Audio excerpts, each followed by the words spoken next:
कल्पना कीजिए, एक विमान, 134 लोग, और 9 साल तक पूरी दुनिया को यही लगा कि वे सब मर चुके हैं। सरकार ने खोज बंद कर दी, पर अचानक रेडियो से एक आवाज आई, मेडे, मेडे, हम जिंदा हैं। और उस एक संदेश ने इतिहास बदल दिया। 27 दिसंबर 1948 की रात एक विशाल यात्री विमान अपनी नियमित उड़ान पर था। उस विमान में 125 यात्री और 9 चालक दल के सदस्य मौजूद थे। कुल 134 लोग जो अपने अपने घर लौट रहे थे। किसी को अंदाजा नहीं था कि यह यात्रा इतिहास की सबसे रहस्यमयी यात्राओं में बदल जाएगी। विमान लगभग 8,300 फीट की ऊंचाई पर 180 मील प्रति घंटे की रफ्तार से उत्तरी अटलांटिक महासागर के ऊपर उड़ रहा था। कॉकपिट में कैप्टन रॉबर्ट मिलर और उनके सह पायलट उड़ान के सभी उपकरणों पर नजर रखे हुए थे। सब कुछ सामान्य था, मौसम साफ था, हवा शांत थी, लेकिन अचानक एयर ट्रैफिक कंट्रोल के साथ संपर्क कमजोर होने लगा। कैप्टन मिलर ने रेडियो पर सूचना दी, हमें एक छोटी तकनीकी समस्या का सामना करना पड़ रहा है। यही उनकी आखिरी आवाज थी। सिर्फ 10 सेकंड बाद विमान रडार से पूरी तरह गायब हो गया। उसकी अंतिम लोकेशन बरमूडा ट्रायंगल के ठीक मध्य में दर्ज हुई। उस रात जो हुआ वह केवल तकनीकी खराबी नहीं थी। विमान एक ऐसे भयानक चक्रवात में फंस गया जिसे किसी ने पहले कभी नहीं देखा था। कुछ ही पलों में विमान के अंदर अफरा तफरी मच गई। लोग चीखने लगे, बच्चे रोने लगे। कैप्टन मिलर ने पूरी शक्ति से विमान को नियंत्रित करने की कोशिश की, लेकिन प्रकृति इंसान से अधिक शक्तिशाली थी। तूफान ने विमान को ऐसे घुमाया जैसे कोई बच्चा खिलौना घुमा रहा हो। कंपास, रडार, रेडियो सब बंद हो गए। अब विमान किसी इंसान के नियंत्रण में नहीं था, वह केवल तूफान की दिशा में उड़ता जा रहा था। लगभग आधे घंटे तक यह मौत का संघर्ष चलता रहा। जब विमान तूफान से बाहर निकला तो नीचे केवल अथाह समुद्र था। इंजन काम नहीं कर रहे थे। विमान धीरे धीरे नीचे गिर रहा था। तभी सह पायलट की नजर दूर एक छोटे से द्वीप पर पड़ी। वह द्वीप किसी नक्शे में दर्ज नहीं था। चारों ओर घना जंगल और अजीब सी खामोशी थी। विमान उस द्वीप पर खड़े एक विशाल पुराने पेड़ से टकराया। उस पेड़ की मोटी मोटी शाखाओं ने विमान को जाल की तरह थाम लिया। यही वह चमत्कार था जिसने 134 लोगों की जान बचा ली। टक्कर के बाद विमान में चीख पुकार मच गई। लोग घायल थे, डरे हुए थे और सदमे में थे। कैप्टन मिलर का सिर टकराने से घायल हो गया था, लेकिन होश में आते ही उन्होंने सबको शांत किया। विमान में मौजूद एक सेवानिवृत्त सेना डॉक्टर एवेलिन रीड तुरंत घायलों का इलाज करने लगे। 10 लोग गंभीर रूप से घायल थे। किसी का हाथ टूटा था, किसी का पैर, और 2 लोगों के सिर पर गहरी चोटें थीं। बाकी सभी सदमे में थे, लेकिन जिंदा थे। जब सभी लोग नीचे उतरे तो उन्हें एहसास हुआ कि वे एक ऐसे द्वीप पर हैं जो किसी नक्शे में मौजूद नहीं था। चारों ओर घना जंगल था, अजीब किस्म के पेड़ पौधे थे और हर तरफ एक डरावनी खामोशी फैली थी। सबसे बड़ी समस्या थी पानी। द्वीप पर कहीं भी साफ पानी का स्रोत नहीं दिख रहा था। अब उनकी उम्मीद केवल बारिश पर थी। कैप्टन मिलर ने सभी को समूहों में बांट दिया। एक समूह विमान के मलबे से खाना, दवाइयां और सामान निकालने लगा। दूसरा समूह रात बिताने के लिए आश्रय बनाने लगा। टूटी हुई सीटें, धातु की चादरें और बड़े पत्तों से उन्होंने एक अस्थायी झोपड़ी बनाई। पहली रात सब एक दूसरे से सटे बैठे थे। हर किसी के मन में एक ही सवाल था, क्या कोई हमें खोजने आएगा? दूसरे दिन भोजन की समस्या खड़ी हो गई।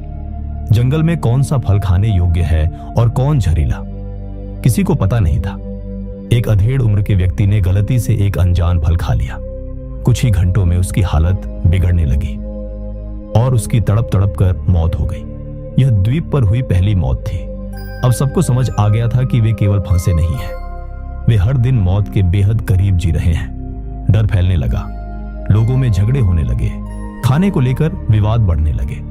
इसी बीच विमान में मौजूद इंजीनियर आर्थर वेंस ने रेडियो ठीक करने की कोशिश शुरू की। कई घंटों की मेहनत के बाद वह एक कमजोर संदेश भेजने में सफल हुआ, लेकिन कोई जवाब नहीं आया। बैटरी खत्म हो चुकी थी। अब संपर्क का कोई साधन नहीं बचा था। 10 दिन बीत गए, कोई बचाव नहीं आया। एक रात 4 युवक और एक युवती चुपचाप एक छोटी नाव लेकर समुद्र में उतर गए। उन्होंने सोचा, मरने से बेहतर है कोशिश करना। वे कभी वापस नहीं लौटे। उनका क्या हुआ यह रहस्य बन गया। अब बाकी लोगों को समझ आ गया कि उन्हें लंबे समय तक यहीं रहना होगा।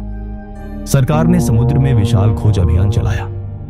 हजारों किलोमीटर क्षेत्र में खोज हुई, लेकिन विमान का एक टुकड़ा भी नहीं मिला।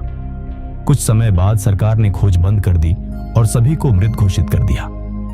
द्वीप पर लोग जीने की कला सीख रहे थे। उन्होंने पत्थरों और धातु से भाले और चाकू बनाए। सबसे बड़ा खतरा थे जंगली सुअर, जो रात में उनके शिविर पर हमला करते थे। एक शिकारी प्रशिक्षक ने लोगों को शिकार करना सिखाया। पहली बार उन्होंने सुअर का शिकार किया। 2 लोग घायल हुए, लेकिन वह शिकार उनके आत्मविश्वास की जीत था। समुद्र किनारे उन्होंने बड़े अक्षरों में लिखा, हेल्प। 6 महीने बीते, 1 साल, फिर 1.5 साल। बीमारी और निराशा से कई लोग मर गए। अब केवल 114 लोग बचे थे। फिर द्वीप पर एक बच्चे का जन्म हुआ। वह बच्चा उम्मीद का प्रतीक बन गया। 2 साल बाद उन्होंने खेती शुरू की और मछली पकड़ने लगे। फिर उन्होंने एक बड़ी नाव बनाने का निश्चय किया। कई महीनों की मेहनत से नाव तैयार हुई।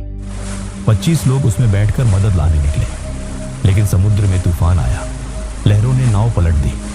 16 लोग मारे गए। अब केवल 98 लोग बचे थे। 5 साल बीत गए। संसाधन कम होने लगे। लोग 2 गुटों में बंट गए। एक दिन जंगल में उन्हें प्राचीन खंडहर मिले। एक गुफा में मानव कंकाल और विमान का पुराना टुकड़ा मिला। इसका मतलब था वे पहले नहीं थे जो यहां फंसे थे। क्या यह द्वीप श्रापित था? क्या यहां आने वाला हर इंसान मर जाता है?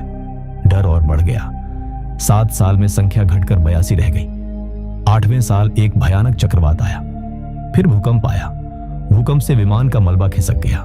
नीचे दबा रेडियो बाहर आ गया। उसी समय सूर्य पर एक शक्तिशाली सौर तूफान उठा। शायद तार आपस में जुड़ गए। इंजीनियर आर्थर वेंस ने स्विच दबाया।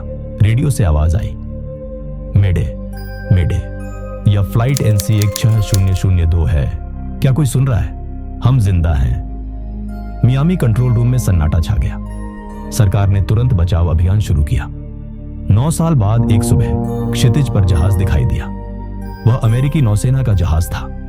82 लोग रो पड़े, हंस पड़े, एक दूसरे से लिपट गए। जिन्हें दुनिया मर चुका मान चुकी थी, वे आज जीवित लौट रहे थे।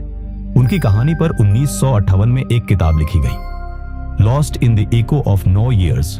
दोस्तों, ये कहानी हमें सिखाती है, इंसान तब तक हारता नहीं जब तक वह उम्मीद छोड़ नहीं देता। और कभी कभी एक छोटी सी रेडियो तरंग पूरी दुनिया की किस्मत बदल देती है। अगर आपको ये कहानी अच्छी लगी तो आप इस वीडियो को लाइक शेयर कर सकते हैं और हमारे चैनल रात राज स्टोरी को सब्सक्राइब करें। मिलते हैं अगली स्टोरी के साथ। धन्यवाद।